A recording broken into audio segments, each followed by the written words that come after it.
There are everyday actions to help prevent the spread of respiratory diseases. Wash your hands. Avoid close contact with people who are sick. Avoid touching your eyes, nose, and mouth. Stay home when you are sick. Cover your cough or sneeze. Clean and disinfect frequently touched objects with household cleaning spray. For more information, visit cdc.gov/COVID-19. This message brought to you by the National Association of Broadcasters and this station. Wearing a cloth face covering in public may help prevent the spread of COVID-19. Here is how to wear it correctly. Wash your hands before putting on your face covering. Holding the ear loops or ties, make sure it covers your nose and mouth and secure it around your chin. Try to fit it snugly against the side of your face.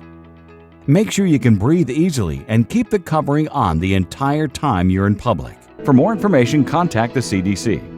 A message from Village Management Services.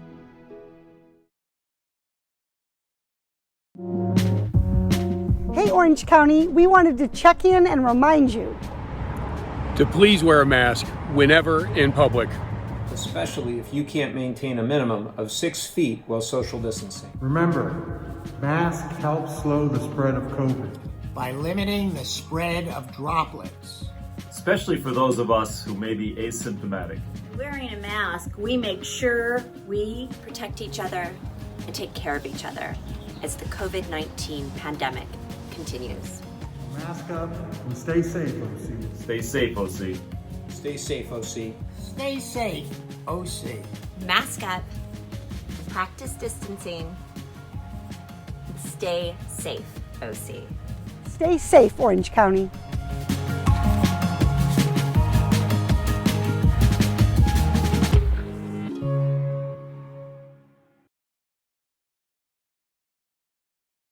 To help stop the coronavirus, the CDC recommends to avoid contact with people who are sick.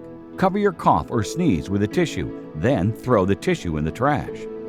Avoid touching your eyes, nose, and mouth. Clean and disinfect frequently touched objects and surfaces.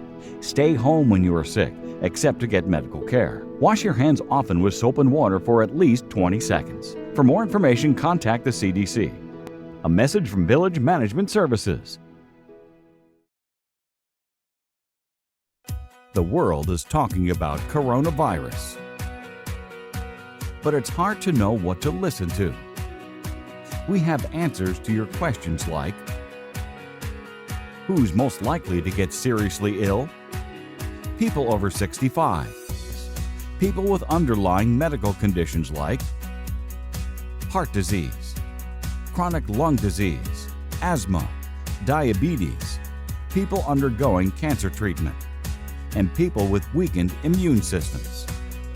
What should you do if you or loved one is at a higher risk for getting seriously ill? Avoid close contact with people. Avoid crowds. Stay home if you can. Wash your hands frequently. Learn more ways to protect yourself and others at coronavirus.gov. Together, we can help slow the spread. A message from the Ad Council, the CDC, and Village Management Services. For the sweaty faces and the hidden smiles, the foggy glasses and the muffled laughs, a simple piece of fabric makes a big statement. I care. Wear a mask. Let's all do our part to slow the spread. Sweaty faces and the hidden smiles, the foggy glasses and the muffled laughs, a simple piece of fabric makes a big statement. I care. Wear a mask. Let's all do our part to slow the spread.